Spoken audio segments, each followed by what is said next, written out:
Hello everyone, this is Tengu, and after a slight hiatus, I'm picking up where we left off with the Dark Souls 3 boss drawings. In the last episode, we reached the Catacombs of Karthus and fought against the High Lord Wolnir. After his defeat, the path onward has opened up for us, but instead of pressing forward, we will be heading deeper into the catacombs. By breaking the rope bridge leading to the boss, we can access a new path downward with the Smoldering Lake at the bottom. It is here we find the last remnants of the lost land of Izalith and meet the fiery old Demon King. The shriveled old Demon King is now like a lump of burnt ash, but he is the last living witness of the chaos of Izalith. Long ago, when the first flame began to fade, the Witch of Izalith attempted to recreate the flame. But the fire that came forth was a flame of chaos. This bed of chaos consumed Izalith and gave birth to the beings known as demons.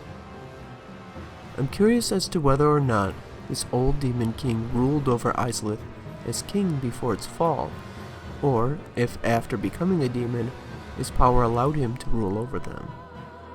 I'm inclined to believe that he was once the king of Izalith, as his great hammer refers to pre-chaos flame Izalith as Old Izalith, and the weapon is called Old King's Great Hammer.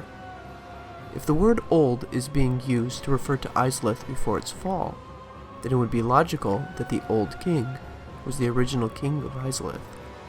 What makes this so interesting is that the Sword of Lorien refers to him fighting a demon prince, which, now that we know that Izalith had a monarchy, would beg the question, was he the prince of Izalith? It might be a bit of a stretch, but Lorien's sword was scorched by the demon's flame, which is another link to Izalith. For those interested in the drawing process, I thought I would touch on one of the techniques I use for light and the flame glow. There are a lot of bosses in the game with fire or lighting effects, and in the case of this boss, he is literally on fire from inside. It can be tricky to do effects like this without losing a lot of detail in your drawing, so I find that switching up the blending mode can help.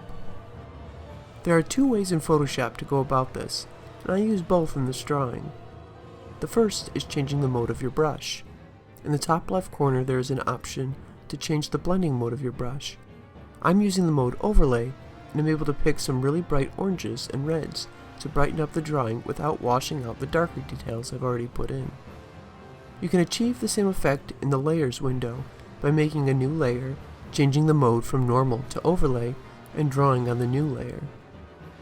The nice thing about this method is you can always soften or delete the layer to make any adjustments to unwanted effects, making it very useful for experimenting. I'll use this method to add some lighting to our character's armor at the end of the drawing. Speaking of our character's armor, I thought the Black Knight set would be the most fitting for this drawing. The Black Knights, led by Lord Gwyn, once warred against the demons of Izalith, who scorched their armor black. It offers solid fire defense, which will definitely come in handy for this fight. These knights use extremely large weapons to fight against these massive demons, and they are all very effective against them. Between our Black Knight sword and armor, we should be in good shape to square off against this boss. I find the best method to use when fighting the old Demon King is to stay in close and be very aggressive. Try to dodge towards him and don't give him a chance to do much. If you need to heal, just run behind one of the piles of burnt demons and get back at it. Just watch out for his ring of fire, which can be dodged by rolling through it, and his meteor shower, which is pretty easy to avoid using the burnt demons as well. We even have two summons you can use here, both of which serve as good distractions. Overall, the old Demon King isn't too bad of a fight. Once the fight is finished and the Smoldering Lake is explored, we are free to make our way back up and continue our journey.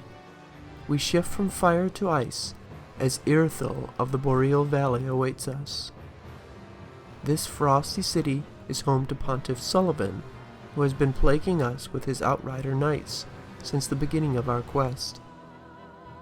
We should have some interesting options available to us here, so please leave any suggestions you have for the next drawing in the comments below. If there are any questions you have about the drawing process, Let me know and I will do my best to answer them in the comments or in a subsequent video. Leave a like or subscribe if you enjoyed the video, and thanks so much for watching. I hope to see you in the next one.